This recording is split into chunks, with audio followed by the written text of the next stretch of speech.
project. Sounds like they're going to lump it into a big single project instead of splitting it up between the two ramps. And that's going to be bidding in 24. Phil at Trinidad, they had a project there, new asphalt on the ramp. It all went really well. Working on more taxiway improvement, did some paving in front of the hangars, kind of like the problem they're having at Ray. They had some dirt access to the hangars instead of pavement. The pilots are excited about the not having to deal with gravel on their expensive propellers and airplanes. And then talked to Greg at Pueblo, and he mentioned that the transition from SkyWest to Southern Airways, he was just wanted some more information about that. Do you guys track that kind of stuff, or? We really are not involved with essential air service issues, so other than just hearing what we might from the reporter in the news, that's okay. Something to track. Okay. What airport is this, Lamar? This is Pueblo. Oh, yeah. Well. Yep. And then he also wanted to point out the month of February, if you fly into Pueblo, you get free admission to the museum. Oh, cool. And so I told him if he's got a flyer to shoot it to you guys and he'd put it up on social media for him, give him a little publicity. And then, we're business as usual at Burlington. We're chugging right along. We got a lot of projects coming up. We got the generator and our taxiway design coming up in 23, and like they do all over the place. We got a lot of projects coming up next year, so I'm excited about that. Mr. Chair, that's all I have. Excellent. You've been busy. That's great. Nice, thorough. All right, Trimby. I don't really have much except in the fall is a lot of scholarships going in and charity work for the pilot organizations, and all their Christmas parties just were had this last weekend. I think 3 of them were just in one weekend. But yeah, so we'll have a bigger party in January. How are the holiday spirits of the Pilots Association and pilot groups? Oh, everybody's so excited that COVID's gone. Yes. I think it's a little more optimism. Yeah, there's a lot Everybody's more optimism. getting out in the world. People are networking again. It's good to hear. Yeah. Good. Yeah. All right. Well, thank you, Trimby. Mr. Chair, I had the opportunity to attend the CABA holiday party at the Denver Zoo a couple of weeks ago. It was probably the best attended one they've ever had. It was great. People came from a lot of out of town folks too. I know you were there, Jeff, and it was really cool to see everybody get together. Yeah. You mean they let Jeff out of the? He was there. Yeah, I snuck in. Yeah, that's amazing. Nice work. Yeah. Well, the, good. The women in aviation had Yep. the biggest turnout. Fantastic. The Mile High chapter had the largest turnout, and the weekend where it was CAVA and 99s and Colorado Pilot Association. Great. I couldn't go. I was on a trip. I missed all 3. Darn work gets in the way sometimes, so good. Okay, thank you, Trimby. Ken? Mr. Chairman, nothing to report this month, okay? Steve? I've got a few things for a quick one for CAOA, Colorado Airport Operators Association, and then a couple for Denver International Airport.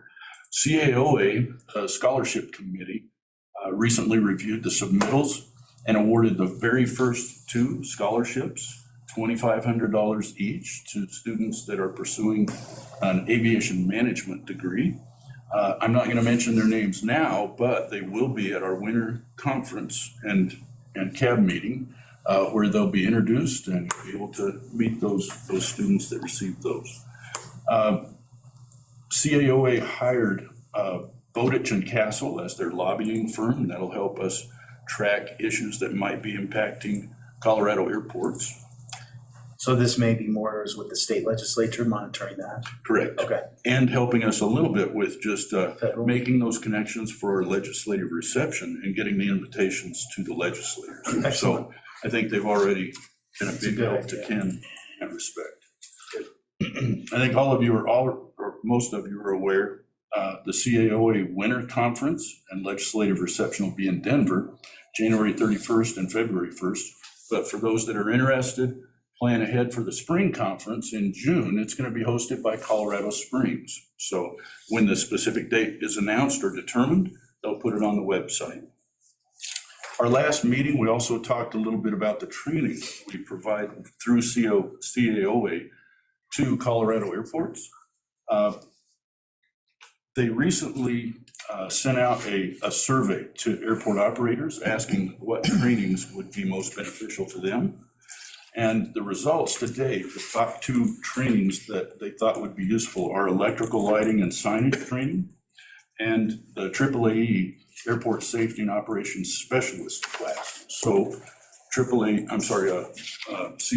will try to provide those classes in 2023, or at least one of them if they're able to. And a basic ASOS or an advanced? Don't know the details, but probably a basic. I think they got more specifics than I know of in the survey, so. Yeah, I've sent staff You to voted? it. It's a fantastic, Oh, okay. yeah, no, I think it's great. Yes, I did. Okay. Very good. Now, switching over to Denver International Airport, just a few things. Among other major projects that are going on at DEN, there is this Center of Equity and Excellence in Aviation, or CEA, we call it, CEA. That really is a program being developed to help DEN build and grow its future workforce and help people that might be trying to do business at an airport, learning how to do that, be a contractor or a subcontractor, especially for small businesses. But anyone who either works at DEN or hopes to work at DEN in the future should get some value out of this program. There are already some things happening with it, things like classes for employees, tours for student groups, internships, those kind of things are already happening. But they've got a plan to build out a great space that's underneath that outdoor plaza area and the hotel. It's 66,000 square feet of space below that plaza area. It'll be built out and it'll be able to accommodate almost 600 people at a time for training types of events that are going on. I think construction will begin in 2023 for that space. And where is this space at? It's underneath. Underneath it. It's under the. So if you're standing, yes, if you're standing on the plaza, Uh-huh. it's right below that. Wow. It's just an undeveloped space that was planned for other uses when it was constructed. That never came through as a need, kind of behind the scenes type baggage things. And so it left it as usable space that we can now develop, and it's gonna really be good. They, I think, released the conceptual rendering, so find those online, and it's pretty neat looking area. And then the last one, our gate expansion program, where we've been adding to the concourses. We've already added to the A, B, and C concourses at DEN. They've started construction on the east end of A concourse as well. That'll provide us some ground load gates in addition to the other gates that we've already added on the west end of A concourse. But when all of that work is done, we will have added 39 gates for the airport, 9 of which can be used for international or domestic arrivals. So some big projects going on, but those are some highlights. That's my report for the day. That's all you got? That's it. Great. I just have a couple of things, not really big on the western slope. As Rick Lamport of the Gunnison has kind of quietly completed his terminal, and there was going to be a grand opening, and they delayed it until mid-January. And I think Dave's working on, maybe we'll be able to get a contingent over there for the grand opening. But hats off to Rick Lamport there and his team. Fantastic that, you don't get a lot of new terminals, especially on the western slope. So that's wonderful. The terminal expansion at Montrose is coming along. In fact, I'm missing a tour today where they're adding 2 gates with jet bridges and I think 2 additional gates, and they're expanding both ends. And they should get more substantial completion, or most of that done, hopefully in 2023. So it's a little chaotic right now, but it's a little painful, especially when you have Southwest going in. They're starting to kick in their season. So just hang in there, be patient if you are flying in and out of Montrose, but we're getting there. And The other great news that I have to say about our little world at Telluride Regional Airport, that for the first time, I think it's been about 15 years, we finally hit the 10,000 employment mark. So we're delighted to have that. Now we're big guys like you. So no, that's been our little Mount Everest, believe it or not. It's just amazing. I can't believe I've been there 5 years and we finally just hit it. So let's just knock on wood and we can hopefully maintain that and we have stabilized air service. So that's all I have. All right, well, with that, let's go to public comments. Mr. Chair, real quickly, Commissioner Tedesco is on Zoom. Oh, he is? He sure is, so. Well, Chaz, how are you? Glad to hear you.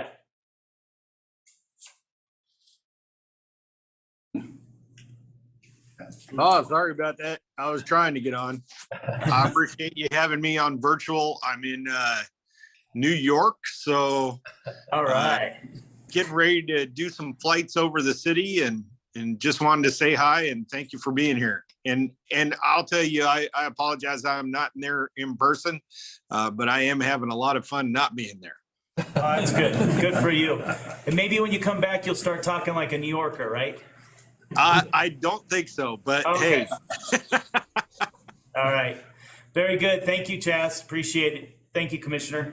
And is anyone else, is Mark online?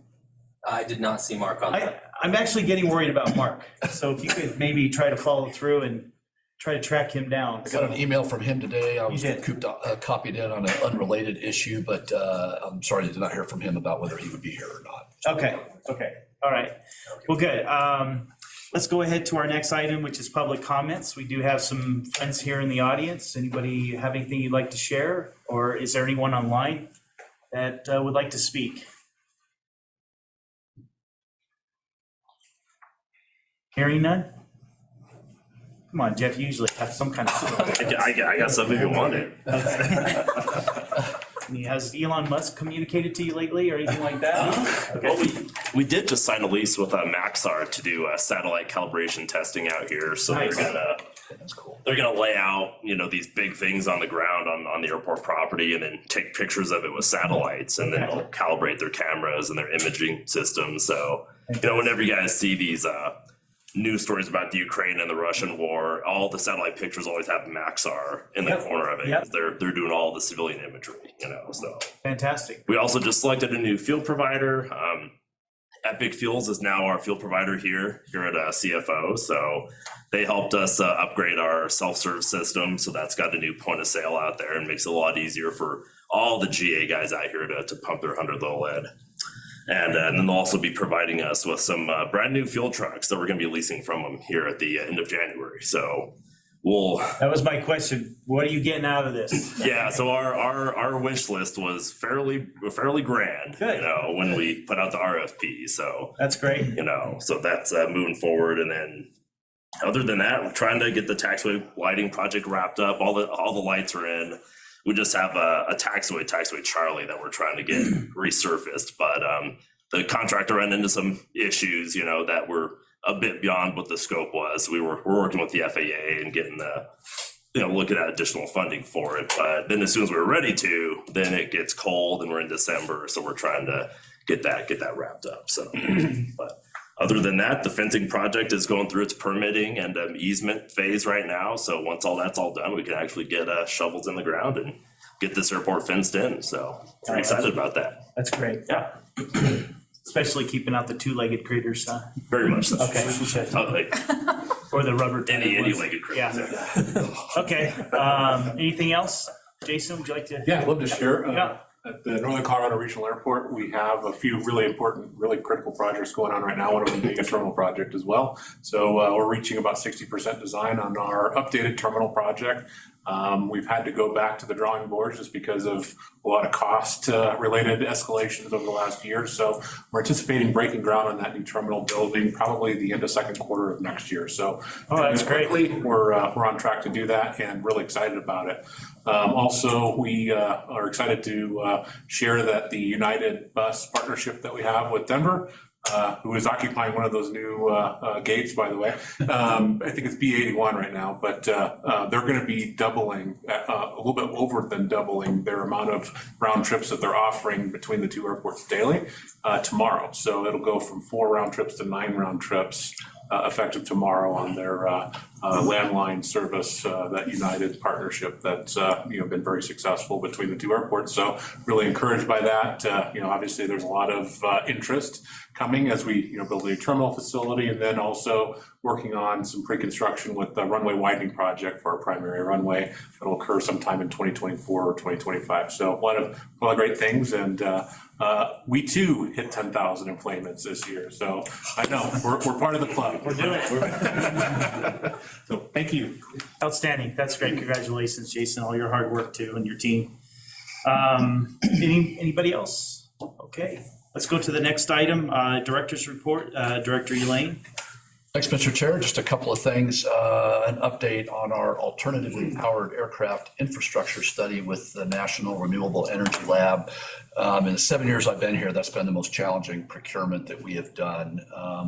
Not because of anything with NREL or the state, but NREL is operated by a private entity. And a lot of the information that the state needs to execute a contract and to do the audit due diligence on cost reasonableness was a little challenging to get from NREL, but the auditor's office and NREL finally sorted that out. They determined that our cost was reasonable, and I expect that the contract is being circulated for signatures today. So the good news is that's only been about 6 months. It took the previous CDOT contract with NREL 18. So I expect that the next one will take 2. Okay. So we'll go from there. But we hope to have them with a notice to proceed on or about January 1st, and they will start on that task, the scope of work with the 10 different tasks shortly thereafter, and we'll start providing regular updates on that effort at every board meeting once they get underway. So look forward to that. A couple of other interesting things. A couple of years ago, the state legislature funded a PFAS foam take-back program through the Colorado Department of Health, or Public Health and the Environment. There was some question about whether that $40 per gallon buyback, where CDPHE would buy back fluorine firefighting foams, would apply to airports. We got a determination through CDPHE about a month ago that they are willing to consider airports. They'd let me know today their primary focus for their department is going to be municipal water sources and how they tackle other PFAS sources. So they've offered to fund $20 a gallon. Todd, this is new. I'm looking to you. $20 a gallon for airports, and we're going to have internal discussions about maybe supporting the rest of that to buy back the other $20 per gallon from airports to help get rid of the fluorine-free foams. We've talked to you a little bit about at the workshop a potential statewide initiative on this. It's kind of evolving as we're learning what's happening with that, but we'll start working with them. They'd like to come to CAOA in January, Steve, and maybe give a quick update about the program. It's pretty cool.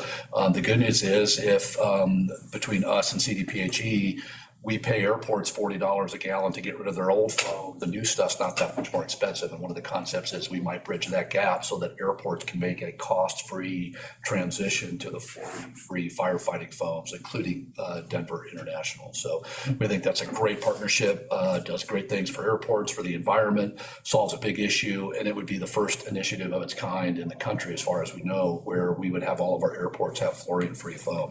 Now, the kicker to that is that there's not currently an FAA-approved fluorine-free foam. Call I was on earlier this week indicates that they expect by either second or third quarter of next year, that foam will be in production and will get approved early next year, and production will ramp up, and that will start being broadly available. Challenge is there's 566 some odd commercial service airports in the country that are going to want to purchase the foam too. So it might take some time to ramp it up, but look for us to maybe come back to you with an idea on a statewide initiative to help move that forward in partnership with CDPHE. So kind of a cool partnership we've had with them. And Den's kind of leading the They've been very helpful. Todd and his team have gone out and gotten inventory counts from all the commercial service airports. We've got a very good idea of how much foam is in the system in our airports. That's what's allowing us to put a dollar amount to that. We expect that if we have to buy back half of that foam, it'd be roughly $600,000. So that's what we're looking at. So nice. We'll come back with you on that. Good news is we've got the resources to do that kind of thing right now, and I think that'd be a great statewide initiative. So that's great. More to follow on that. Relatedly on that, later in the agenda, we'll be considering a state infrastructure bank loan from the Grand Junction Regional Airport. One of the things we've been working on over the last couple months is yet another process improvement for that.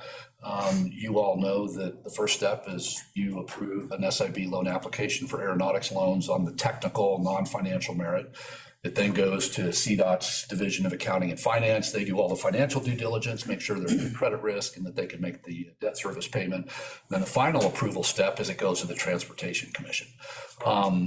I've been pitching for a couple of years now that the step where it goes to the Transportation Commission doesn't necessarily add a lot of value to the approval, but it adds a lot of administrative work. Just like you all, they're a type 1 board. You've got authority under the statutes we talked about earlier on our discretionary part of our budget. So the good news is we have great support within CDOT to transfer the TC's final approval for SIB loans back to you. And the good news is that will shorten the process. It will put us in complete control of the aeronautics portion of that. Won't change any of the financial due diligence piece. That will still happen within CDOT, but the final approval will either come back to you or your initial approval could potentially be contingent on a successful financial due diligence report by the SIB committee. So I'll keep you posted on that. That's probably a few months down the road. It will not happen in time for the junction application, but we're always trying to find ways to make things more streamlined and efficient. And I think there's great consensus from Director Liu and Herman Stockinger and OPGR. We're going to visit with the TC, but we think that's going to be a great way to shave a couple of months and a lot of work off the SIB process, but still keep it robust and viable.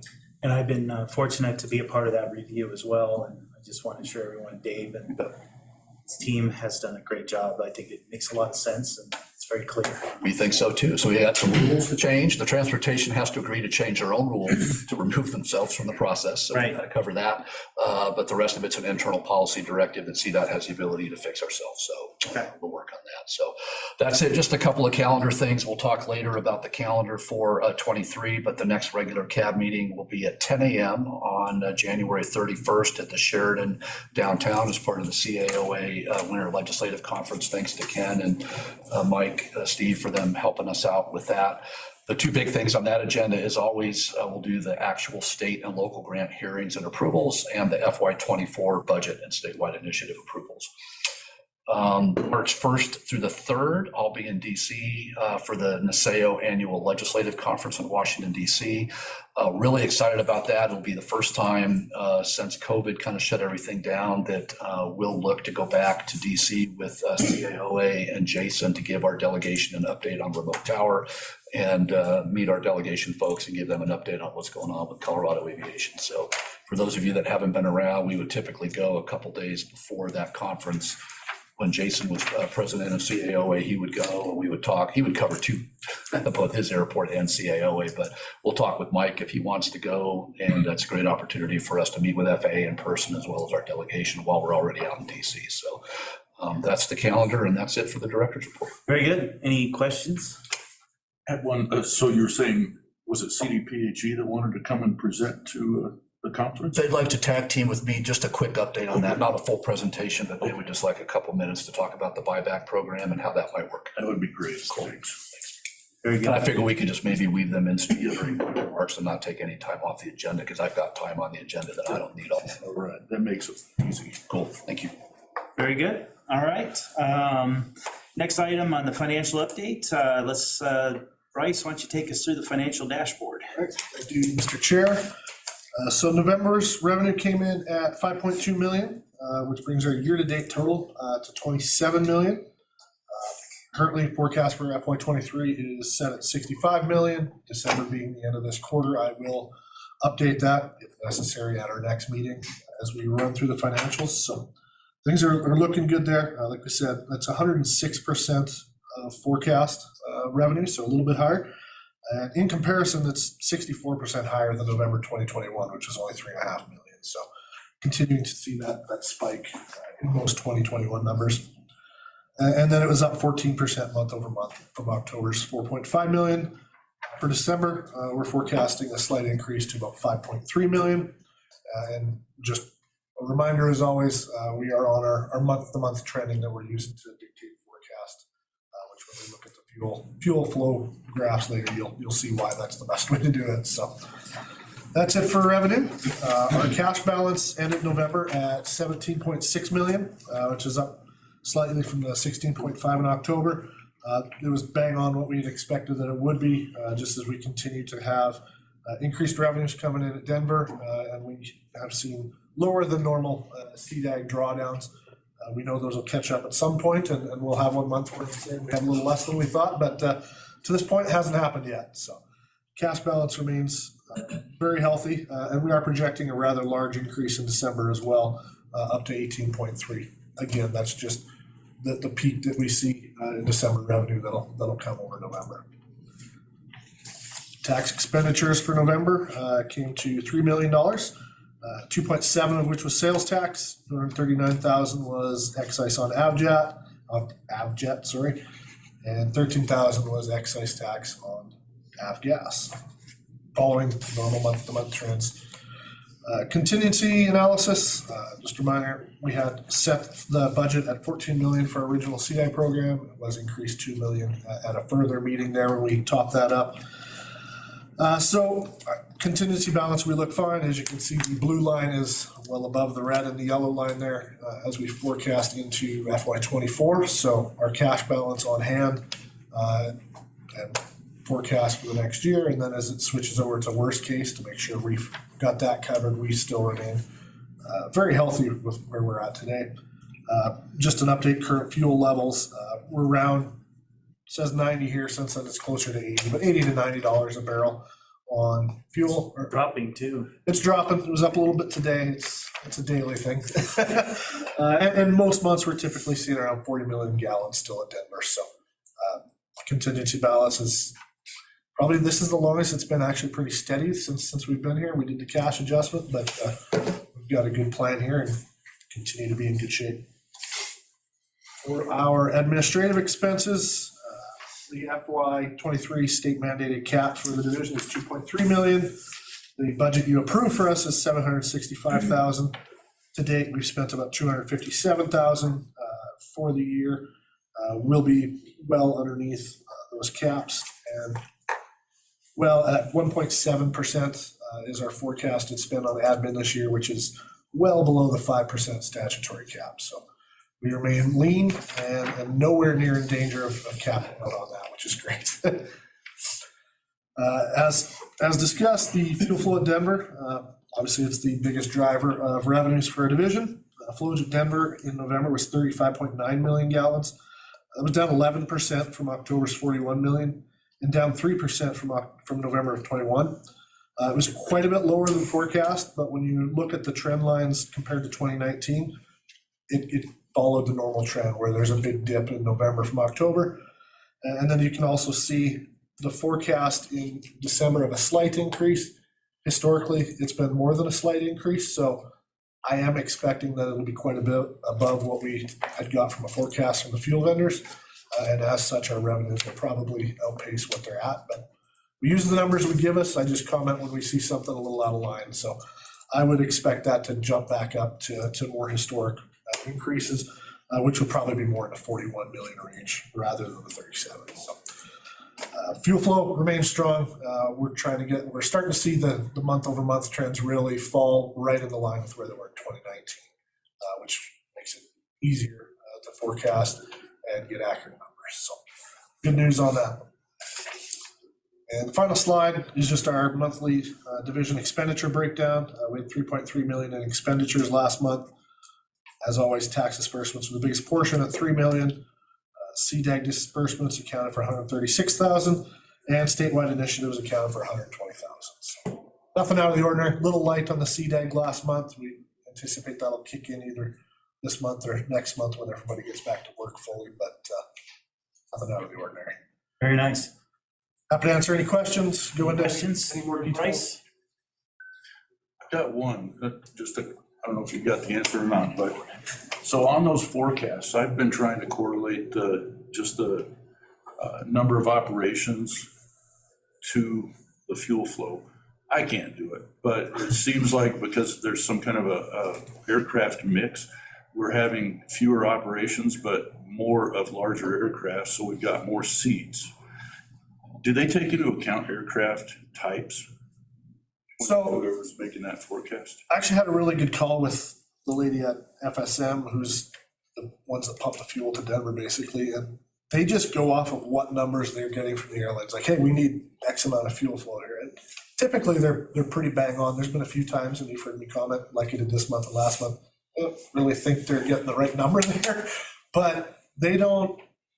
I don't know what number they're using for that. We do get information from Denver as far as the number of flights, and we are tracking that in the background because, maybe not now, maybe a year from now, maybe that's the better indicator as to what our fuel is going to be. So we have a bunch of different metrics that we do track in the background to see, okay, is this more accurate than what we're doing?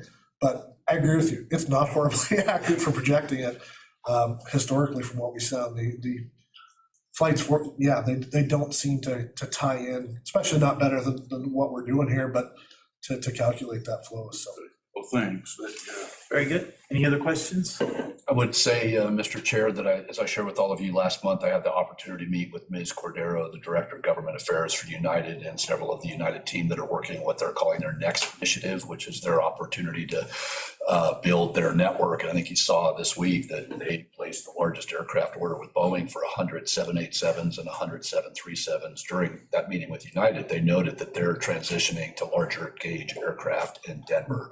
And I think that's what you're starting to see is, more seats, fewer operations, larger airplanes. They tend More efficient aircraft. Exactly. Darn I it. think that's I know that Southwest doesn't have the opportunity really to upgauge much since Yeah. they're a single type operator, but that was a really interesting conversation with United to see how that's happening. Fantastic. And we're still number 3, right, in the world? Yeah. That's amazing. Until that international traffic comes back, we're doing okay. Yeah. Very good. Thank you, Bryce. Melanie, want to talk to us about, we talking about fuel vendors? Yeah, thank you, Vendor Mr. report? Chair. Thank you. First of all, my name is Melanie. I am the intern here at the division. I've been here since September, and today I will be sharing with you one of the projects that I've done for Bryce, looking at fuel vendors out of Denver International Airport. So every month, the division collects data on fuel vendors that come from Denver International, and that includes the amount of sales taxes that's collected, the amount that's refunded back through tax disbursements, and the amount of gallons reported by each fuel vendor. And so I've taken that data from 2018 through October of this year and compiled a few charts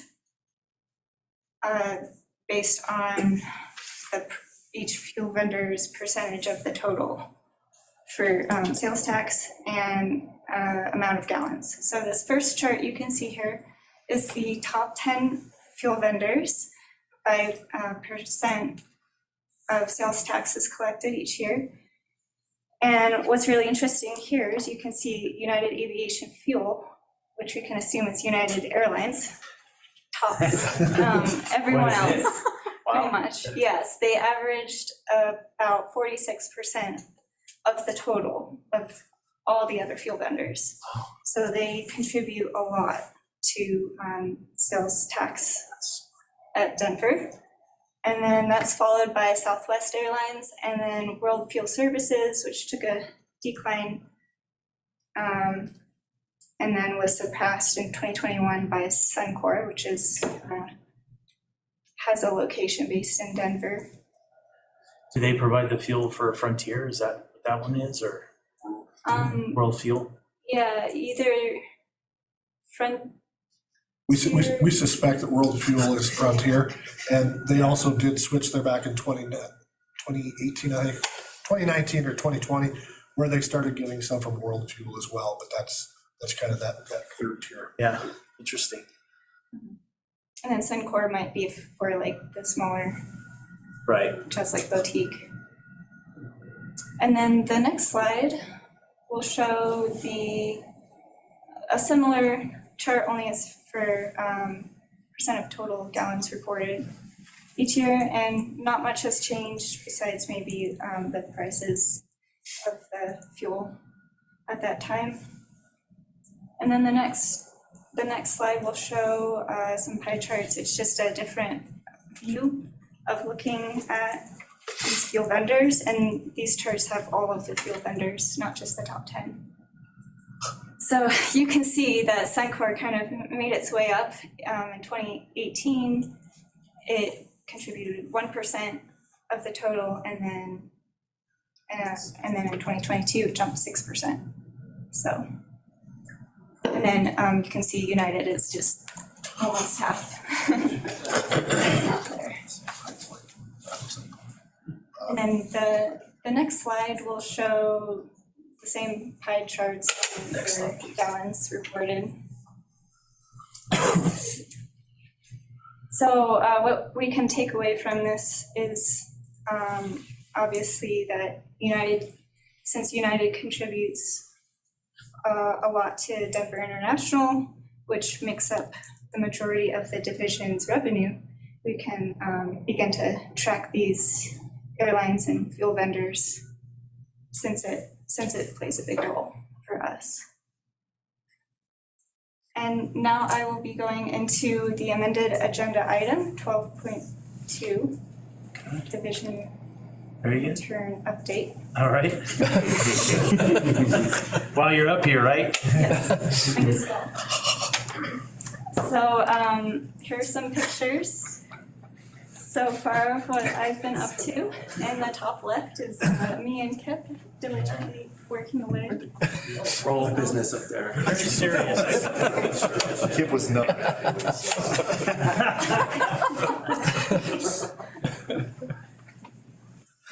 And then the remaining images are from a flight that we took. Some of the staff was fortunate to be able to take the State Patrol King Air to Centennial, Steamboat Springs, and Durango to inspect the pavement there for the CAPA Awards inspections. That was all hosted by the Colorado Asphalt and Pavement Association.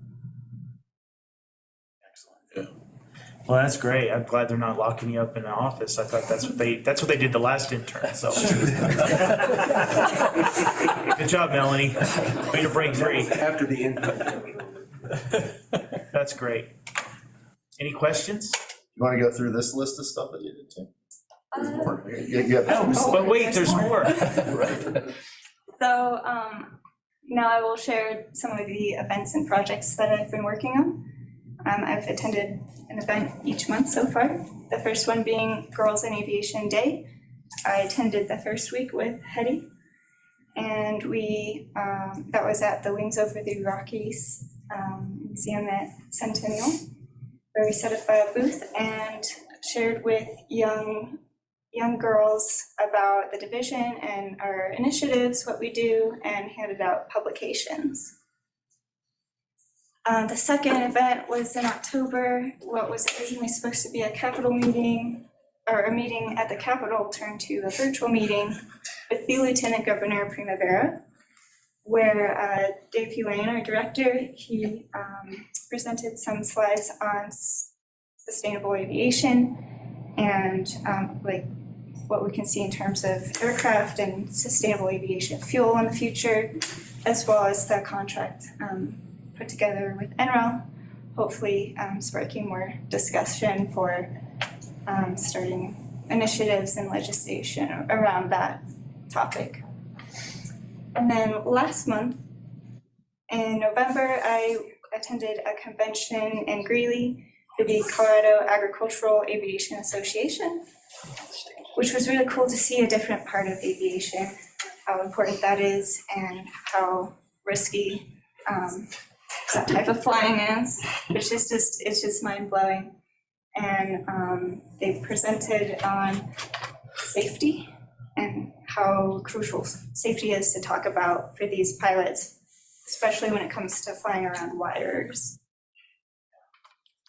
And then this month, in December, as I talked about the Capitol Award inspections and flight,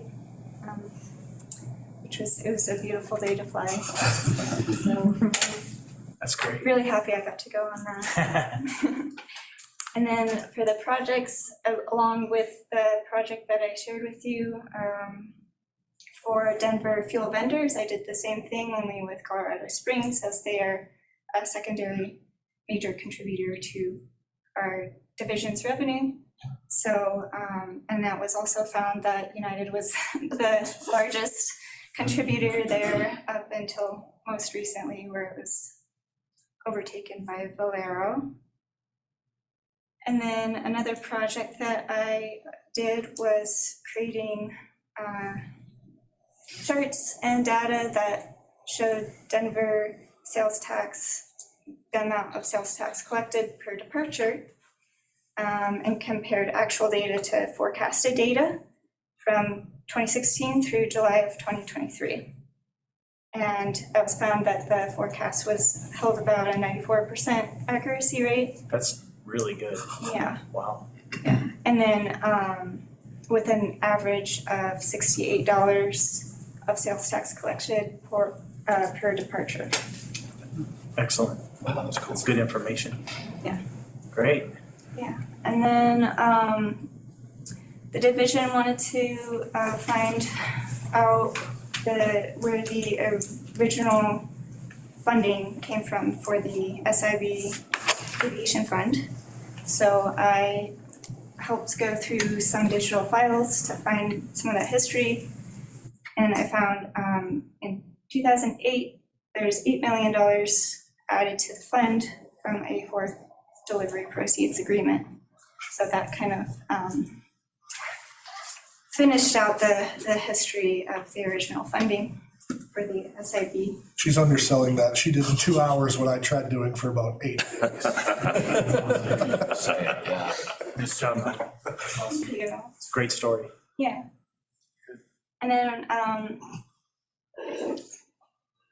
among many other projects, last but not least, I finally finished collecting changes to the airport directory, both from airports and by going through each airport and updating the data from the current 5010 database, so that can be ready for publication when it goes out next year. And beyond that, I'm really happy to be here, and I look forward to future events and projects. And you're gonna see a bunch of slides with airports and the breakdowns of the grants on here, these slides, and Melanie put those together, that she did a wonderful job on that too. Nice. That's great, Melanie. And then I imagine, I'm sure you got some slacker airports that are getting you information on their airport directory. And Lacone, yeah, they'll get to you. Plaska's there too. Oh, we already got it to her. There's a July. Nice work, Yeah. Melanie. We're lucky to have you. Thank you so much. Thank you for your hard work. And I think you're only a few months into this. So is it a 1-year internship or 2-year? Or? It's up to 9 months. 9 months. Okay, that's fantastic. All right. Well, good. Let's go to our next item, the grant administrative update. Mr. McLean.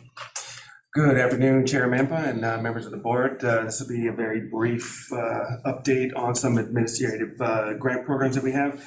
One of them the first one I want to talk about is the new internship that will occur up at Greeley, Weld County Airport. The division is going to fund or going to grant $19,500 for a year-long internship at an $18 per hour wage. This program, of course, was approved back in February of 2022. So no action will be required on your part for this, as well as the next one, which is, and it's a supplemental grant amendment up at Walden, Jackson County Airport for their fence project. What happened was that the original grant for $100,000 was at the time sufficient, but as it turns out at program or at project completion, prices had gone up and they found themselves with a $10,000+ shortfall. So they requested an amendment to increase a bit of funding And we are providing $9,331 to help them fully fund that project. This program was approved back in 31 August 2022 when the supplemental grant program was approved by you during that meeting. And that's about it for those. Any questions? Any questions? Great, nice work. Okay, let's go to, is that it, Mr. McLean? Yes, it is. I'm sorry. Yeah. Okay, and then we'll go to number 8, the 2023 Colorado Discretionary Aviation Grant Program, State and Local Grant Review. Todd Green. Thank you, Mr. Chairman. So I'm always excited when kind of December, January come around, because this is actually when we start doing some of our big state and local grants. And so what I'm going to kind of present today is it's our normal grant review. It's in preparation for the meeting in January, where we'll be actually looking for formal consideration of all of these state and local grants. And so this review is really kind of our chance to, as a planning team, to express, here's the program we put together that we'd like for state and local, and then really so we can make sure we can answer any questions that you guys have for any of these projects. So this was a long CIP update this season, and a lot of prep had to go in this, and a lot of it had to do with kind of the new bill money that has come out. So that kind of drastically changed our planning process these last few months. So I'll kind of run through this. In total, we are recommending 17 airport grants, and it's actually for 20 different projects of those. So on this first page, we kind of broke it down by project type through this review, and as expected for us, you'll see those top 2 categories account for 83% of the money going out, and it's for pavement projects. So again, just over $6.2 million we're recommending for pavement rehab and some overlays. And then again, $1,600 kind of going to pavement maintenance projects across the state. And as Sean talked about a little bit ago, I will be actually introducing all 17 of these airports to you and kind of the projects. I'll be going over them one by one, so we can kind of ask questions as we go along, or we can talk about them at the very end. But in total, again, 17 airports, and we're looking to do just under $9.5 million for this state and local program, which is considerably larger than some past years. So there's a lot going on in the planning department these days. So we'll start going through them here one by one. So first one on the list is the Astronaut Kilometer Airport down in Del Norte, Colorado. So there's actually 3 projects going on there this year. First one is for $1.35 million, and this is an overlay to runway 624. So back when this was originally put in, it's a gorgeous photo of it. We ran out of money as that new runway was put down, and there was always the plan to come back and put on another top layer of asphalt on top of it, and we're finally able to do that project. So we're looking to add another couple inches to that and bring it up to full strength. And then we'll also have $400,000 for some taxi lane and some pavement maintenance at the project. So in total, just $1.75 million to Del Norte. Next on the list is Blake Field over in Delta, Colorado. We are doing a airport utility infrastructure project there. They're looking to bring water, sewer, and electric into the airport to try to make it a little bit more easy to have hangars built, things like that. So really just kind of getting it more desirable to build at the airport. So again, just under $124,000 for that project. Craig Moffett Airport, $400,000, and this is actually money that we are overmatching a federal project that's going on to actually rehab the runway. So the FAA is using some of their money, and then we're matching that money too, and then the local contribution. So as the FAA is doing the runway portion, we are throwing in an overmatch of $400,000 to ensure that these connectors also get done. So those connectors are in pretty poor condition, and so while there's a big contractor out there doing the runway, we're hoping to throw in a little bit more state funding to make that project a little bit bigger and get some areas that would honestly be really hard to come back and do separately. We'd have to pay a lot more to do those separately in that. So really good add-on project to a federal project going on. Fort Morgan, up in the northeast part of the state, we're looking to do another utility project up there. They are in need to bring water out to the airport. And so, so they're gonna bring it actually right as it comes up this main road. There's water all the way to here, but there's not water all the way to the airport. And so that's gonna make it, again, much more desirable for people to come in and build hangars on the airport. So just under $30,000 for Fort Morgan. On to Fremont County Airport down in Canyon City. This is another overmatch project. So the FAA is doing a large pavement maintenance project on pretty much most of the movement areas of the airport. And we are looking to add another $275,000 on top of that to ensure that really almost all of the airport can get done, including some areas that are actually not federally eligible. So they also want to do this taxiway kind of back into this area a little bit. But again, we're trying to get as much done as we can with that project. On to the next airport over in Glenwood Springs. This is a kind of a follow-on of the projects we've done here in the past few years, but they are looking to do an airport layout plan update. So kind of getting a good direction of kind of the future of the airport there. So another $100,000 going to Glenwood. Granby Grand County Airport. This is a large pavement maintenance project again. So this one is $225,000 really to do all the movement surfaces there at the airport. And I will talk about it here in a little bit, but Kremling, which is also, they have the same sponsor of Grand County. Kremling is also doing a project, pavement maintenance there. And so we're trying to get some economies of scale by actually bidding those together. And so we kind of worked with the county there to try to make sure that we can get kind of projects at both airports, but hopefully one bid and get some really good bids and actually save us some money there. So again, $225,000 going to Granby. Grand Junction. So this is the one we'll spend a little bit of time on, mainly because of the dollar amount associated with it. So as you can see, this one accounts for just over $4 million of state funding here. So Dave mentioned it, that Junction's looking to do an SIB application, do some other projects around the airport. But the kind of the biggest topic here is they are in the process of relocating this main runway over into this area, which is around $200 million project and about a 12-year long project that I think we're in year 4-ish. And so as that project's going on, really all federal money is really planned for that project, it seems like till the end of time. What we wanted to help with is they have a crosswind runway right here that its PCI is getting somewhat low and it is in need of a rehab as well. And so we have been working with the airport to kind of come up with a good plan the state help rehabilitate that runway while they're working on relocating their other runway. And so we're planning on just over $4 million for that rehabilitation of the crosswind runway, which is runway 422. And that rehabilitation should be all of the runway surfaces, new lighting, and then the connectors as well. So that's really our big ticket project for this year. And we actually did do a state and local design project for that year here, for that project here a couple of years ago in preparation for it. So again, this is our big project for the year, state and local.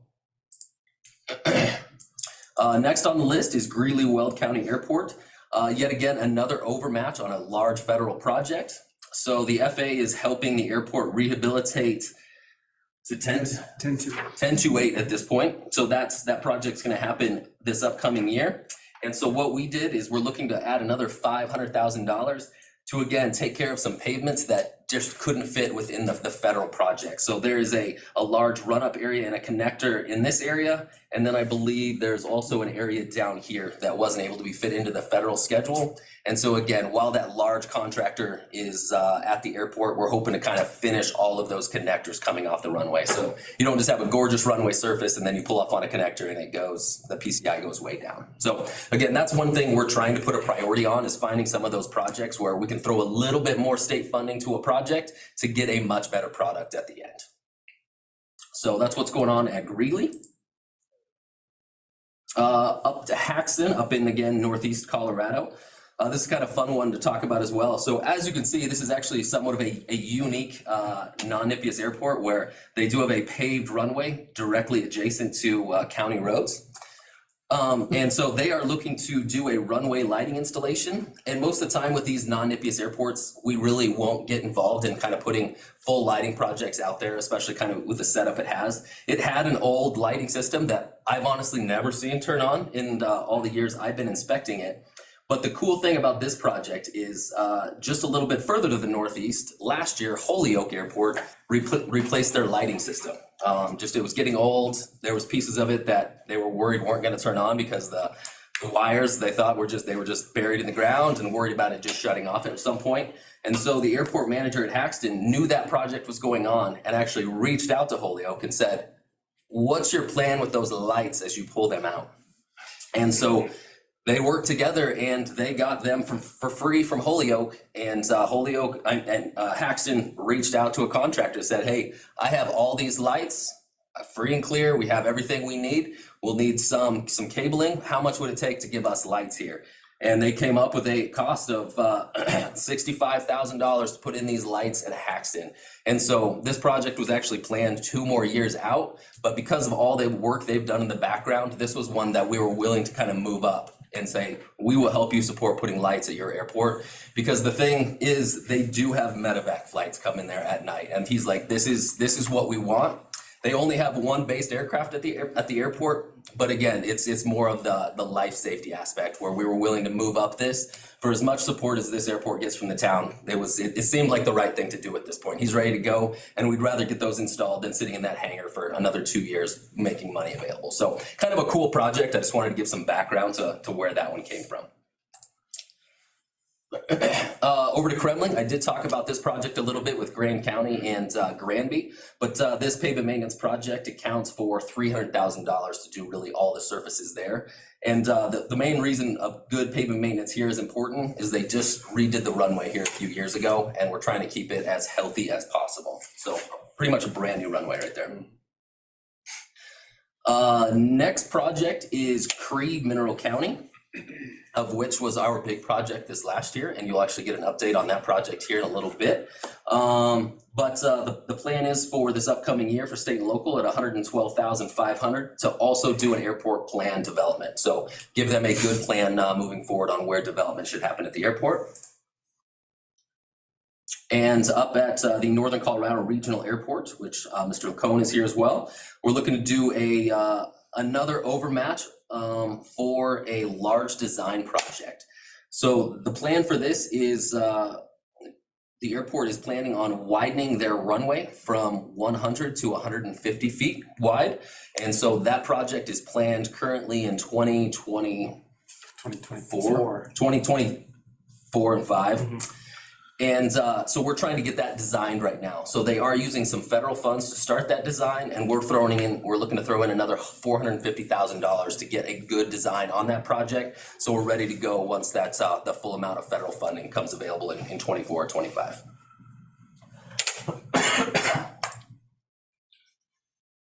On to Rifle. So we are looking to add $400,000 to do some airfield pavement maintenance at Rifle. Rifle's done an amazing job of airfield pavement maintenance. They are so diligent about doing their pavement maintenance. They do it at least every 4 to 5 years. Usually they do it all with their own funds. And so there was a further conversation to say, like, we love that you're doing pavement maintenance. You have a lot going on at your airport. Is this something we could help with so you can spend your money on some different things? And so we've actually stepped in to try to help them do some of their pavement maintenance on really all their their movement surfaces at the airport. So $400,000 to Rifle. Down in Westcliff, one of our fuel farm projects. So this includes, they are looking to move their 100 low lead fuel system, which is right here currently. I believe they are looking to move it out here on the ramp area, so it's much more accessible. And then they are also looking to add a Jet A tank as well. And so a large fuel farm project going on there for $225,000. And Southeast Colorado Regional down in Lamar. So their main runway right here is concrete, but we are looking to help them do a pavement maintenance project on their runway 826. This runway has not had a whole lot of pavement maintenance in a long time and is in very poor condition. It has a lot of raveling going on, has a lot of cracking going on. But in the past, I talked about doing a trial pavement maintenance project at Westcliff. We're looking to do the same trial at Lamar this upcoming year as well. So we are very interested to see how it will handle a pretty raveled surface and to see how long it's gonna hold a surface like that together. So that is the hope for this $200,000. And again, this is a pretty important runway to the town because they do say when they have kind of those medevac aircraft come in, that runway is almost to the point where it's unusable for those aircrafts. And again, when crosswinds dictate the use of that runway, sometimes they do need to throw some of those patients in the ambulance and go to a different airport to get them pulled out. So again, we're really excited to try this out on a runway that really does need something done to it. We're just not quite sure what that next thing is for it. Steamboat. So here's an airport that we had 2 projects planned for. $200,000 going to a self-serve fuel system, and then another $100,000 going to a fuel truck parking area. And that's $100,000 is actually something that we kind of pushed in here right at the end of the CIP update process, because they have a very stringent CIP over the next 3 years, where those next 3 years of projects actually couldn't happen if that fuel truck parking step doesn't happen. And so we were able to step in and help them get that going so it doesn't completely slide their CIP over the next few years. So pretty important project for them. And so that kind of made it a higher priority for us as well, kind of looking at the system as a whole. So in total, $300,000 to Steamboat. So holistically, I did talk about 17 airports, a total of 20 different projects. Again, state funding, we'll be looking for just under $9.5 million. And then along with the local funding of $1.4 million. With our state and local program this year, we're looking to fund just under $11 million in projects, which is a really cool program. And again, another project Melanie did for us here. We wanted to throw up a map of where these projects are across the state. So you can see that we're really hitting all the corners of the state with these projects. So it is a cool graphic to show that our money really is being spread out. So I went through a lot of projects really quickly right there. I'd be happy to answer any questions. And again, all 3 planners are here as well. And they'll probably have to be the ones that answer those questions, as they've been actually working directly with these airports for the last 3 months to come up with this program. So, Todd, you mentioned that on several projects we're overfunding for federal. yes. Well, I don't think you're telling the full story then. You've leveraged some federal funding. You show $0. A lot of federal funding. Yeah. So probably update that one. And so the fun part about this is in April will be our federal match program. Okay. And that's where we will add in all of those funds. So we're looking at about $9.5 million right now, state and local. And then we'll be adding about another $4 million in just match on federal funding as well. So we have a very large program being sent your way. And so in total, the whole CDAC program this year to the story, is right? going to be a large story. Yeah, it's really cool. So last year, I think we did just under $100 million in projects with our state and local and our federal match program as well. That number will be larger. Good. In April. Excellent. So it's gonna be a fun story itself. Any questions? Mr. Chair. Yeah. Just curious, Todd, why does Grand Junction have to move their main runway? Scott, would you like to answer that question? I can, but I will let you answer it if you would like. Well, going way back years, I think it was almost 12 federal standards the existing runway didn't meet. And in order to fix those, the airport would literally have to be closed for years. And so to get the proper spacing, correct all those deviations to the standards, moving it kind of helps keep the airport stay in operation while also fixing all the design standards that the FAA is very much emphasizing that they fix. Oh, can't you just tell them it's grandfathered? I think, and Angela Padalecki is also on the call, the manager at the Junction Airport as well. Interesting. She may want to talk about this as well, because I think she would have been on board with the grandfather conversation. Well, and this is, I mean, to Angela's credit, she has really been able to work closely with the FAA as well as with the state on a plan, a logical plan. When you talk $200 million, that's a lot of money. So, I mean, to their credit, to coordinate the forces to make this happen over, what is it, how many years, 10 years? 12 years? 12 at this point. That's fantastic. And Angela, if you would like to add to that as well, by all means. Sure. I mean, you guys did a good job covering it, but really, yes. So first, Kenny's right. I would love to skip the project, but that's not an option. So I inherited this project, but it's been very well planned. And so I'm really fortunate that I inherited a well thought out project. And actually, when I left Denver, Bill Poole, their SVP of planning, he actually worked as a consultant in Grand Junction and developed the plan to do this in the 2000s. So this has been, I mean, construction's a 12-year project, makes it a 12-year project, but it's really more like a 30-year project in terms of planning. So everything that's been said is correct. We have some modifications to standards that we'd like to fix as part of the project, but the real reason that it needs full rehab is it was built in the 50s and it's just time and due for that full rehab. And if we were to fully rehab that runway, which is the primary runway and winds favor it more than 95% of the time, the airport would essentially close for about a year, which would be devastating to the local economy and to many of the services. I mean, we talk about medical, things like that. So that's how the plan really was created, was to just move it 600 feet north, offset it, because I think the biggest modification to standard that everyone's eager to fix is that our runways intersect. So we're really excited that that will be fixed. I mean, all of them are important, but that one I think is most important. So. Excellent. Yeah. Good summary. Nice work, Angela. Great. Any other questions? Mr. Chair, I just have got to give a shout out to Todd and the planning team. I watched them sit in this room days, every week, 2 weeks, hashing out a great plan, prioritizing, being thoughtful, tying it back to the system plan, tying it to the strategic plan. In some cases, they've done a great job putting together what I think is a really cool state local. It's probably the biggest state local program that we've done since I've been here, and it's cool to see that. So kudos to Todd and his team for doing this. They were very, very thoughtful about this. Thank you. And I think we also have to give a little shout to the Denver radio too, to make sure, obviously, they're at the well right now. There's at least one airport in the state for 10 plus years that's got some major, this is, I think, one of the last ones, I think, isn't it? Other than Aspen? Other than Aspen, correct. Yeah, this is one of those big ones that we've been working a long time to figure out how to do. Yeah, well, very good. Well, it's a great example. All three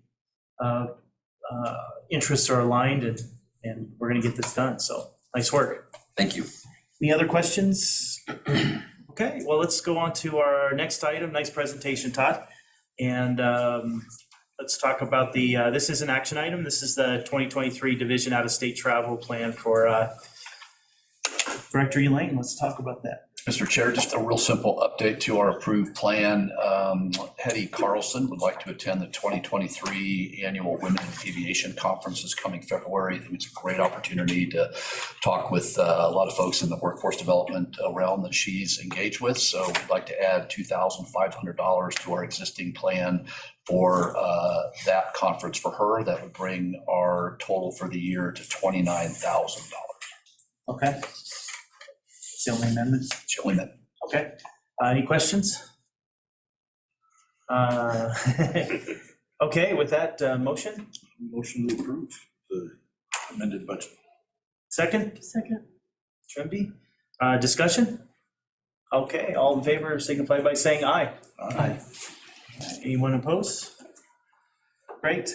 I do feel a little bad bringing a simple $2,500 amendment to you, but for all the things we're able to change within CDOT, per trip approvals is not one that I've been able to tackle yet. I can't get a lump sum that work that way. So sorry for the administrative work for a relatively small change. Okay, well, let's, since Grand Junction's fresh in our mind, let's talk about their SIB application. Let's do that, Mr. Chair. So last week, we did receive an aviation state infrastructure bank loan application from the Grand Junction Regional Airport. As I mentioned earlier during my comments, the first step of the approval process is for all of you to consider the project on its technical, non-financial merits. And in short, staff has reviewed the application. The projects that are included are eligible under state law for SIB funding. They do fit in with the airport's capital improvement program, and staff is recommending your approval of a $3.73 million loan for two separate projects. And I'll turn it over to Angela in just a minute to give you more detail. But the first would be an expansion of the airport's commercial terminal parking lot there to the west of DC. I think that's green. I'm colorblind, but looks good to me. And then the blue, I could totally see over there. That's called the Charlie 1 Alpha General Aviation Area that has direct access to the east over there off the edge of the picture, runway 422 that Todd just talked about, some pavement rehabilitation in that very important area there. So, Mr. Chair, staff is recommending approval of the Grand Junction SIB loan. And again, the next step would be for that to go to CDOT's Division of Accounting and Finance. The SIB loan committee will convene to review it from a financial perspective. That consists of the chief financial officer for CDOT, the SIB administrator for the Division of Accounting and Finance, myself, and Commissioner Don Stanton from the Transportation Commission, who is the TC's designee to the SIB Loan Committee presently. So that would be the next step after your action today. So turn it back to you. And Okay. has anything to add? Any questions? Angela, did you want to add anything to that? You want to sell this to us or what? I'm happy to elaborate if you guys want me to, but I think Dave did a nice job summarizing, and I'm also just happy to answer questions. I agree. I think it's well put together and summarized very well. Does any board members have any questions? It's pretty straightforward to me. Okay. With that, look for a motion to approve Resolution 2022-6, approving the aviation state infrastructure loan application dated December 6th and submitted by Grand Junction Regional Airport. And I can give you the amount of $3,737,580. So moved. Seconded? Second. Discussion? All those in favor signify by saying aye. Aye. Anyone opposed? All right. You got your there. Well, got to go to the next step. So. Exactly. And the next step, again, we'll look to convene the SIB committee, hopefully right after the first of the year. And we're going to shoot for a February TC agenda if that works with the Transportation Commission, or hopefully no later than March. So we'll keep you posted on how that goes. Okay, there we go. That's done. And let's go to the next one. I think this is a recap, project Creed Runway project recap. Mr. Story. Yeah, thank you, Mr. Chairman. Good afternoon. So we just wanted to highlight one of the many state and local projects that were finished this year based on the funding approved by the CAB at our February meeting in 2022. And so this is He froze. quite a remote location in Southwest Colorado. For those of you that may not be aware of it, but it is an old mining town, and it's just to give you an idea, the nearest towns that as the airplane flies are Del Norte, 35 miles to the east, Augusta Springs, 40 miles to the south, Telluride, 50 miles to the west, and Gunnison, 50 miles to the north. So it's a pretty unique remote area, and they are quite proud of their runway. And it was actually at the point to where the PCI was in the 50s. And, you know, once it gets to 40, it's basically considered failed. So it definitely needed help. It had significant cracking, and we helped design and construct that with the CAB's blessing. The first known restoration, I think, since this airport was originally built. I asked some of the county, and the staff there don't even know when the airport opened. but they think it's at least goes back to the 80s most likely. It's the last time this airport had some pavement work done. It's a 6,800 foot long runway, 60 foot wide, elevations 8680, and the county is very supportive of this infrastructure. And the CAB approved a $3 million grant, as I mentioned, in February. They got the work done this summer, and the airport opened on September 2nd. And one of the things that really helped this project is the county's involvement and coordination with us to make this as successful as possible. We were actually able to capitalize on the fact that CDOT Highways had a contractor redoing the highway 149 that goes into Creed. So we were able to utilize their support to do this project while they were out there in this remote location. So I think that definitely helped us get a decent price on this project as well.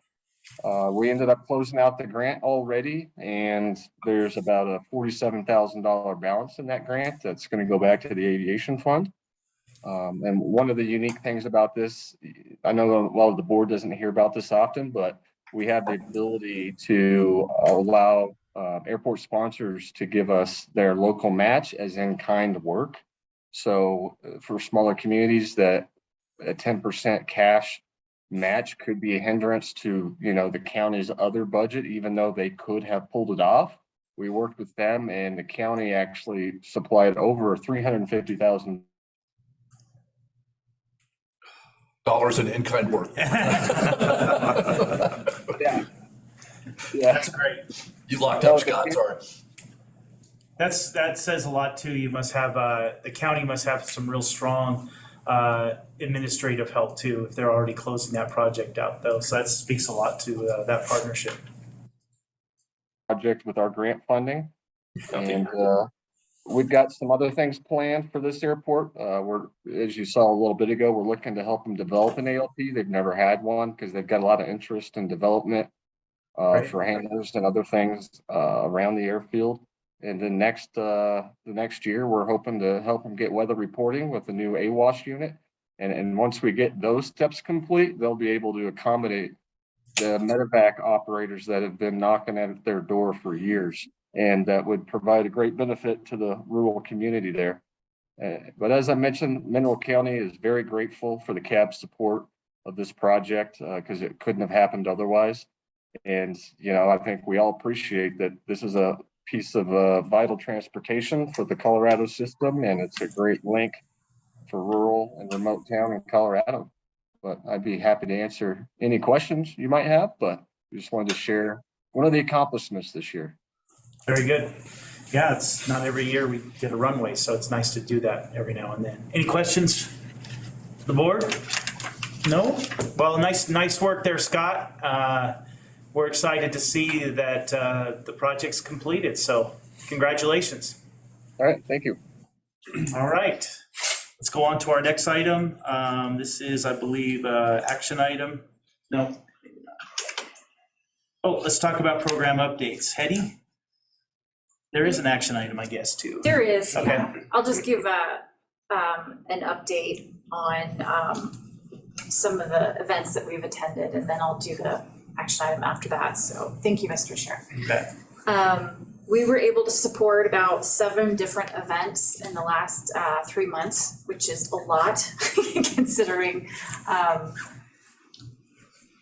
after COVID, everything has just kind of opened up, which has been great. But some of the events we were able to support was the Fort Morgan Flying and Expo, which nobody flew into because it was completely rained out, but it was actually greatly attended by a lot of people. The hangar was packed full of people. It was really great. And they renamed the airport as well. Put in there. So I forgot what it's now called. It's Eddie Carson. Carlson Field, I think what this was, yeah. Okay, very good.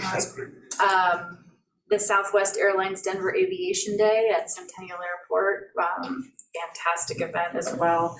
And then I was able to actually go down to Meadow Lake, and they had a Wreaths Across America kickoff fundraiser and a pancake fly-in. So it was a great event as well, so. And there's nothing else for the rest of the year. Okay, well, 2 more weeks, right? Yeah. Yeah, well, I think there is a motion here to approve the airport applicants. So we're looking for a motion seeking approval for the remaining $129,383 in the State Aviation Education Grant Program to fund 3 approved training devices, which are flight simulators to airports. So I'm looking for a motion. Yes. So just a little background, in June, the board approved the 8 aviation education workforce development grants. That was totaling $270,000, just a little bit of change.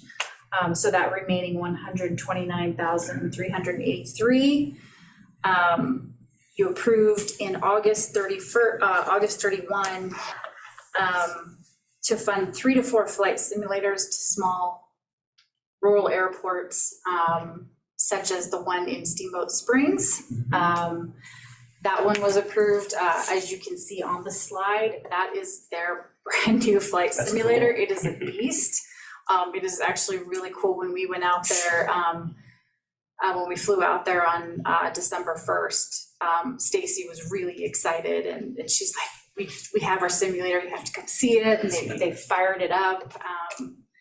I did not get to fly it, but I had a little demo with it as well. So that's what we're looking for. It's an advanced aviation training device for these airports. Right.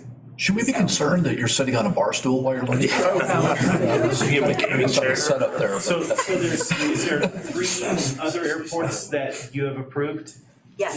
For the units? Oh, you're gonna get into that probably. Yes. Okay. So, do you want me to kind of do the rundown of the parameters again? No. No? Okay. We already approved this. I was gonna ask if we really do need to actually have a motion and have an action item. Do we? These are actual grants, so yes, we do. Okay. Yeah. So why don't you just tell us the 3 other airports and we'll get her going. So we had 3 airports submit letters of interest. That was Kit Carson County Airport, Cortez, and Fremont County. All 3 airports met all the requirements except Cortez, which does not have an airport operated and owned FBO. Right. But I had them submit a follow-up letter addressing alternatives, and we agreed that these were acceptable. Okay. So I did attach those in a link. It's a Google link. But we also attached the Cortez simulator application follow-up as well. So you can kind of look over that. We trust your judgment in that recommendation. That's great. Looking for a motion. Real quickly, Mr. Chair, I'm sorry, I will respectfully request that Mr. Melia abstain because the grant would go to his airport, those grants. Oh. I want to make sure we're clear on that, having just gone through that So let's training. pull out Kit Carson and Cortez, a motion to approve for Kit Carson. Or can we just say in the motion that his airport is exempt, or he's. In our past, it would be easier to do 3 motions for each grant, is how we've typically done it. Okay. There's an abstention. Thank you. I'm sorry, that's extra. So let's, motion for Kit Carson. So moved. Seconded? Second. All in favor signify by saying aye. Aye. Anyone opposed? Discussion. So Discussion. does the VR equipment work with this? I don't know that not for the fully FAA certified piece of it, Okay. but for the software, it sure does. All right. Okay, let's do the second airport is Cortez, with the exceptions that Hetty is satisfied with. Motion, So moved. seconded? Second. Discussion? All right, all those in favor signify by saying aye. Aye. Anyone opposed? Okay, there's Cortez. Now let's do minus Mr. Malia. All those in favor or motion? So moved. Seconded? Second. Discussion? All those in favor signify by saying aye. Aye. Aye. Abstain, 1. Anyone opposed? All right. There you go. You got your 3 simulators. Thank you, Let's Mr. do it. Chair, members of the board. Nice work. Thank you. Very good. I know that's some effort too. It's quite a bit from Cortez too, so great. Okay, so let's see, we're on to, let's talk about a remote tower. The legend himself, Mr. Payne is here. Okay, the remote tower project has run into a couple of bumps in the road, as you. No. I know it's hard to believe. Can't It believe is, that. it is just, it's like an all-day sucker. Let me tell you what it is. And as you know from my reports, the FAA issued a stop work order to the vendor until they were able to come up with a plan to address the visual acuity issues. And they were given a week in order to respond to that notice. They did respond to it. And during their response, they told us what they were going to do. And then they proceeded to tell us that it wouldn't work. So I was sitting there on the meeting, and I said, I don't want to look stupid like I normally do. So I kept my mouth shut, and after it was all over with, I said, did anybody else see the same thing I did? So they did. They went, we thought there was something we missed. So we reconvened, they reapproached this, and they've come back and said that they're going to meet all of the requirements. Now, the visual acuity piece of this is going to be fairly straightforward. I believe they can meet that. The hard part for them, as with the other 3 vendors, the 2 vendors that are currently active are the what's called the system design approval. That's where you have to submit all of the paperwork for how you develop the system. The hard part about that is the software development. There's a RTCA document, DO 278, which is software assurance. I won't bore you with that, but it's very strict. So I have a conference call with them tomorrow meaning the entire team. I met with Sea Ridge, our vendors, yesterday on the phone and said, look, boys, are you going to pull this off, or are you just going to sit there and get crawfish on us? I said, because if you are, let's get on with the next step. And I do have some other steps and other plans that we can, plan B and C, run into a problem. So tomorrow, the full team is going to meet. We're going to discuss it. We're going to see if they can make that work. In the meantime, the FAA, being the FAA, they have decided that they want all of the vendors to take their systems to the tech center in Atlantic City. I've been to the tech center many, many times on doing siting for sticks and bricks towers. As you drive into the tech center, on the right side of the road, there are a whole bunch of small little, tombstones out there. Those are projects. That's where systems go to die. And the reason for that is because once it gets in there, they get to playing with it. It just is almost impossible to get it out. Now, I've been assured, they have said that they would be able to get these projects out. Now, what I'm doing with our project is I'm saying, wait a minute, stop, time out. When we first started this, all of this was going to occur at FNL. And so I say, let's continue with FNL. That's your best bet, because we've already got the system up. It's already running. We've already been through a series of tests, and let's do our SDA and everything there. Now, Sea Ridge, our vendor, has supplied some of the intake documentation, but not all. That's where my uneasiness lies, is with their ability to provide that documentation, because it is very, it's going to get all kinds of scrutiny, as it should. Don't get me wrong, I think it should. But they are not going to go to the tech center, I'm hoping. At some point, they may want to, but our configuration that we have, which y'all have all seen and you've heard me write about, is, I believe that is the best configuration around. In fact, we've just redone the requirements document, and we're being able to, NACA has now said, instead of having to see the airplane 3 nautical miles from the end of the runway, they said, okay, it's 3 nautical miles from the camera mast, which makes sense, right? And I wrote 2 just thrilling white papers, which I know y'all have, and you probably pored over those time and time again. They're great, just wonderful documents. Well, what I'm saying there is that I said, look, instead of having it an absolute, make it a probability of detection, because there are too many variables. There's the size airplane, there's the color of the airplane, there's the aspect ratio. Is it turning? Is it headed towards you? I mean, there are just several. What's it flying against? Is it against a cloud formation? Is it against the mountains? Is it clear blue sky? I said, you let me pick the airplane and pick the day, I'll pass it 100% of the time. An orange 747 on a clear blue day. We'll do it 100% of the time. So the FAA in the latest document, which there's some other stuff in there which I've talked about, I'm not going to get into it here, but I believe that they've come up with a probability of detection scenario, which I think is good. They've also said they're going to give us credit for our in-mast cameras, which nobody else has.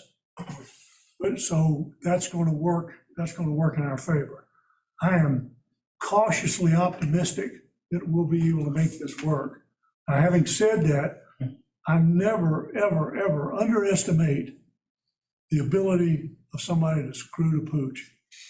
And so until we get totally through this, I'm going to still want to face it. Now, as an aside to this, because the FAA is throwing this curveball into the process of going to the tech center and having everybody take their system there, by the way, NACA, the controllers union, and the airport at Atlantic City have said, we're not going to let you do live testing.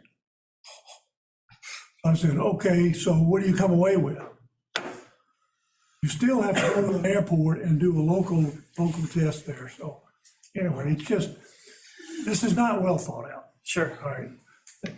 Quick question on that detection.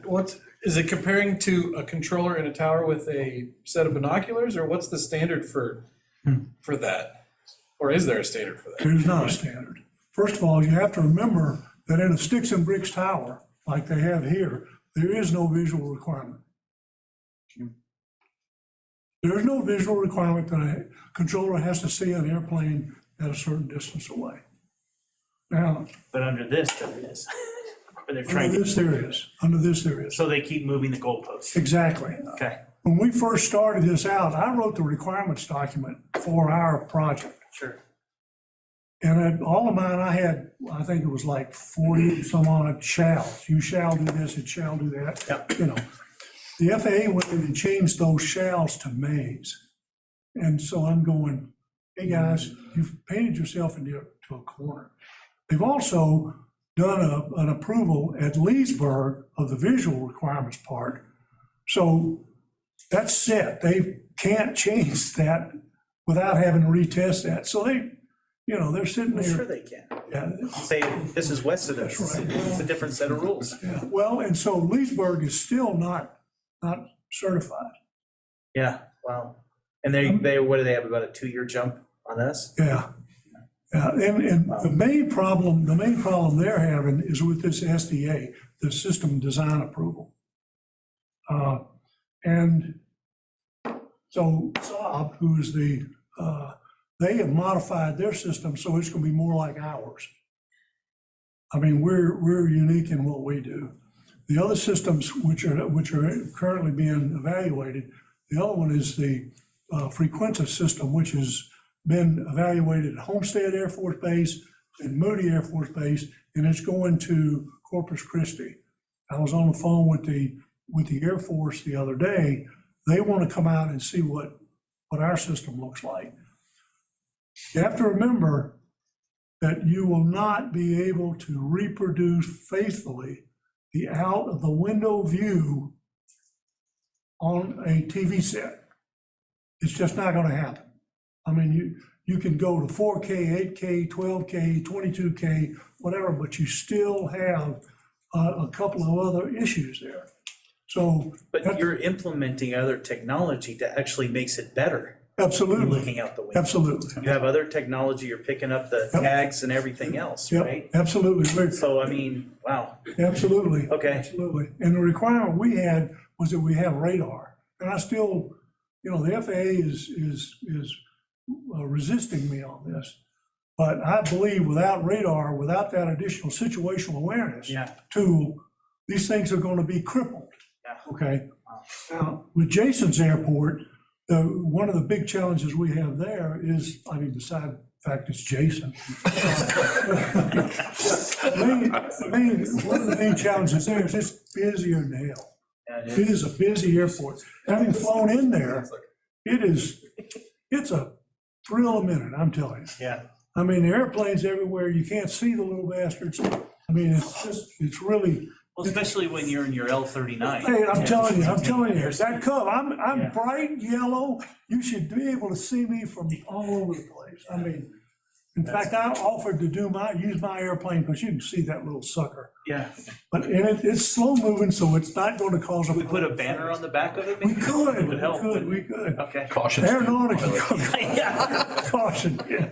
So, another little sidelight here. Some of you may know and you may not know, but I was working with Sun Valley, Haley, Idaho, on their remote tower project, who's the airport manager there, Chris Pomeroy. We don't know him. Everybody says that. But they were very interested in a remote tower solution because, and I believe that would be the best solution for that airport. Sure. Because it's geographically very challenging from the standpoint. They have a tower already. That tower is in the object-free area and has been mandated by airports to be moved, right? So I've been back in Washington for the past 3 years getting extensions. They were supposed to have it moved this coming year. Well, I was also on the selection committee. The selection committee chose the Raytheon Frequentis system as a replacement. Last week, they decided to go with a sticks and bricks tower because of the time that it was going to take for the FAA to go through this. The FAA is, we're falling behind the rest of the world. Now, I don't believe that you do not want to cut any safety corners here. You really don't. No. I mean, the last thing you want to do is to have turn some people into crispy critters with, under the control of a remote tower system. But I believe that this technology is it's a paradigm shift in the way airport traffic control is done. Especially for airports like Haley. Absolutely, I mean, absolutely. It really does make it safer. Absolutely, it does. I mean, without that, I mean, well, Jason's airport, I'm telling you, and I have flown in there with and without air traffic control, but if you fly into Fort Collins, because of all the training traffic, this system, they have to be controlled. So right now, as you know, Fort Collins is Class E airspace with a tower. Now, that's an unusual classification. It's usually Class D airspace. Sure. So anyway, that's where we are. Stay tuned. So you're aiming for the end of the year, 2 weeks. You got it, right? Yeah, right. You're nailed down, huh? Yeah. Well, just hang in there. I mean, Godspeed there, Bill. Well, and Jason. It's a crazy thing. I mean, we're. Well, I think as you've demonstrated in the past with past projects, number one is persistence and consistency. So, and you're gonna have a bunch of different players. I was back in DC here a couple of weeks ago, And I've sat in with the next gen team, and I told them, I said, guys, I am your worst nightmare. Yeah. Because I am a true believer. And that's the scary part. And I refuse to let this thing die. I really do. That's good. So anyway, there you go. Any questions? Does anyone have any questions? Comments, dirty stories? Maybe, All right, thank you. maybe we need to give you some alcohol or something. Believe me, I intend to do that shortly. Okay, there you go. Oh, by the way, tomorrow I'm on the menu at Jason's board meeting, so. Okay. And I think Jason has teed him up so that. You're gonna need a lot of communication, that's for sure. Jason, did you have anything you'd like to add? Just want to add, obviously persistence is key here, and our airport, we've been very fortunate to have this project at our airport. We're very much committed to this project, have been, working hand in hand with Bill and with the FAA at every step. And, one of the things that, Bill really didn't point out, but, is important to understand is that there's obviously a tremendous amount of activity at FNL. October was our, I think, peak month during the time that ATC's been operating. And during that month, we saw over 11,600 takeoffs and landings just during that 30-day period, during 10 hours of operation. Wow. So to put that into perspective, you're looking at 120 to 130,000 takeoff and landing operations every year within just that 10-hour period. So, just shows you the absolute need that we have as an airport for a solution. We remain committed to this project, and the FAA just installed their STAR system there. That just became operational. So we have a secondary radar display, which is obviously encouraging. Yep. Seeing that that's a pretty high dollar investment from the FAA side. So looking at that from that lens, we hope that this will continue to evolve to the point where it does become certified in the near future. And we're putting a lot of investment in our airfield and our infrastructure to support air service, and this is a critical component of that. Well, I think I speak for, I think it's okay to speak on behalf of the board, but we're with you, it's gonna take time, and we're gonna be stubborn just like you, okay? Get this done, okay? Because it is, I think at the core, it is a good and right and safe thing to do, so hang in there. Well, we still haven't lost sight of, the initial aspirational reason that our group got involved at the division was that this would be more than just one airport, that we could provide, scalable seasonal air traffic control services to places like Durango and Hayden and Montrose and Gunnison. And we haven't lost sight of that broader goal as well. So. All right, let's go on to the next item on legislative issues. Just a couple of things. U.S. government funding authority expires in about 48 hours and +9 on Friday. It looks like the House and the Senate have agreed to terms that would allow for a funding resolution for the remainder of fiscal year 23, but that will probably require another continuing resolution through the end of next week. The reason that's always important to us is anytime there's a shutdown, if you all recall, happened actually a few years ago, FAA can't issue grants and they can't do drawdowns and they can't do things like that. So that really can have a pretty direct impact on airports and our programs. But it looks like nationally there will be a push to avoid that.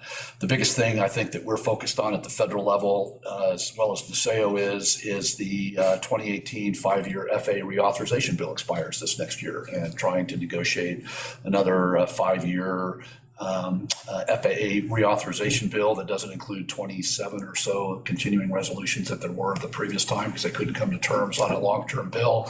Hopefully that doesn't happen this next year, but with a divided legislature at the federal level, it could be anybody's guess on how that happens. So we'll see how that goes. It's going to be an interesting 118th Congress next year. At the state level, I think Kelly Sloan from the Colorado Aviation Business Association is on the horn. I know Kelly and CABA are proactively working on some sustainable aviation legislation for consideration at this next session at the Capitol here. So Kelly, if you're on, I will turn it over to you to kind of give a summary of what you and CABA are working on. Great. Yeah, thanks, Dave. I'm here. Yes, we actually have a couple bills. I'll just describe them both briefly. One, yes, is on sustainable aviation fuel or power plants. It's a three-part bill. The first section we're intending will be a tax credit for the purchase of electric ground equipment by aviation businesses, fixed FBOs or airports. Section 2 would be a tax credit for sustainable aviation fuel. Now we're obviously trying to structure that in a way that's not going to impede your revenues. I'm still looking at it being a tax credit to distributors of fuel distributors for probably something along, equate to about a $2 per gallon tax credit for what any SAF that they buy and then distribute within the state. We're still kind of working on how that's going to actually be structured. They'll probably be sort of finalized with the bill drafters and Department of Revenue. And there are still some other discussions to be had on that one. The big part of the bill is a tax credit to businesses investing in research, development, production, or distribution of alternative aircraft fuels or power plants. We're kind of structuring that one on the advanced industry investment tax credit. Right now, the numbers we're looking at is a credit not to exceed $100,000 for the first calendar year, $250,000 for subsequent years. Again, we'll kind of play around with those numbers depending on what fiscal note looks like and some of the feedback I get from some of those stakeholders and businesses that might qualify for this, whether they think that's an appropriate number or not. So that's what we're looking at with that bill. It's going to start in the House. I have Representative-elect, Assistant Minority Leader Rose Puglisi as prime sponsor, along with Representative Shannon Byrd. And I'm still having discussions on House sponsors. We're looking at Senator Kolker, who happens to have Centennial Airport in his district, and Senator Smallwood. So that's the first bill we're working on. It's still in the discussion stages. It's going to be a bit of a lift, but we're pretty excited about the possibilities of that. Second bill we're working on is one to make it a state offense to point a laser at an aircraft. That one's starting in the Senate. Senator Janal from Colorado, and Senator Gardner from Colorado Springs are co-sponsoring that one. We're going to try making it a Class 6 felony. I don't predict it's going to survive through the legislative process as a Class 6 felony.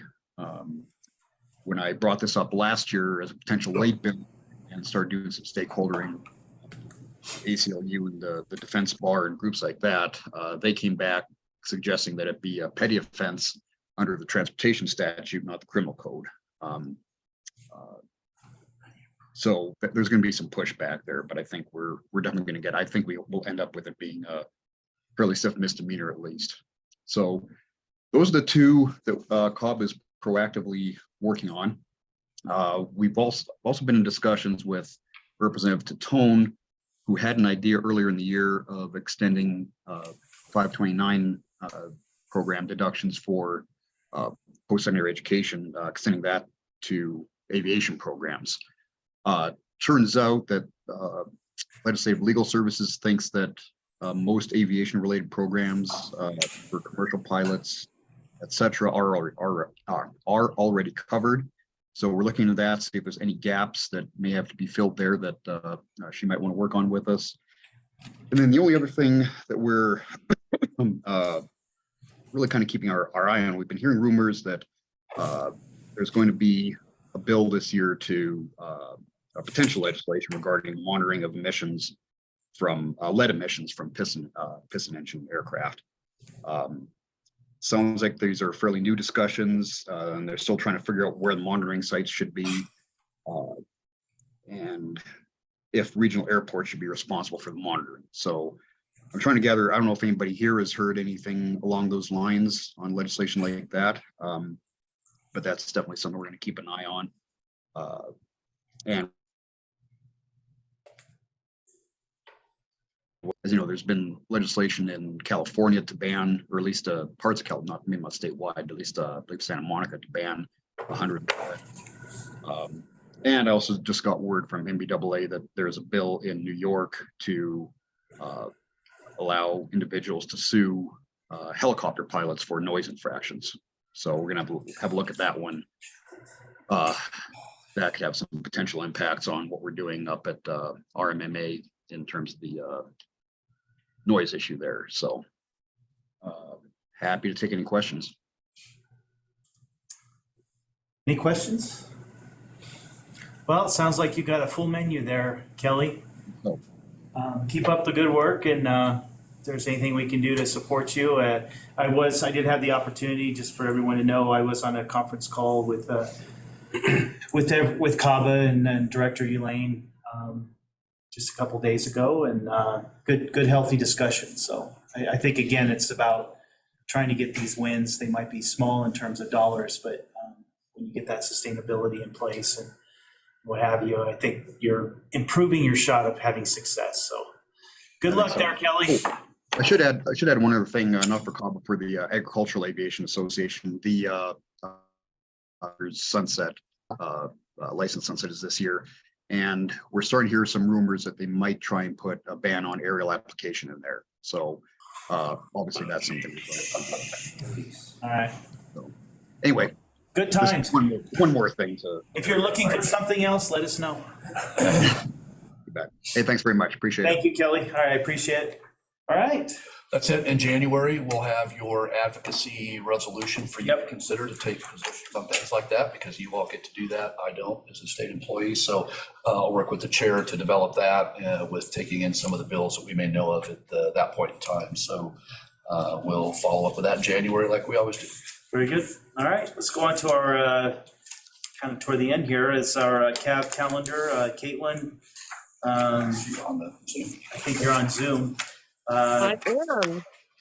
So we got in our packets the proposed meeting schedule for 2023. It looks like we got 7 meetings scheduled for 2023, with the conference in the end of January, the winter legislative conference, and then we have our spring conference with CAOA in conjunction with that. And then we have our workshop on August 29th, and then our regular meeting on the 30th. So with that, is there anything you want to add as far as, did I miss anything? I just wanted to point out that the April meeting is not the second Wednesday. It'll be the 3rd, because it'll be in conjunction with the Transportation Commission, hopefully at headquarters. And the other change is the June meeting. CAOA has generally been that first Wednesday, Thursday, Friday of June. It is now going to be the 21st through the 23rd. So please take note of those new dates. Those were just finalized very recently, within the last week or so. So other than that, this is the calendar for 23. We just need action, because we had postponed action on this in hopes of the CAOA dates becoming more concrete at the workshop, and they obviously have. So unless any of you have any specific questions, Does anyone I don't have anything else. Okay, any questions from the board? Okay, look for a motion to approve the 2023 calendar. So moved. Second? Second. Okay, discussion?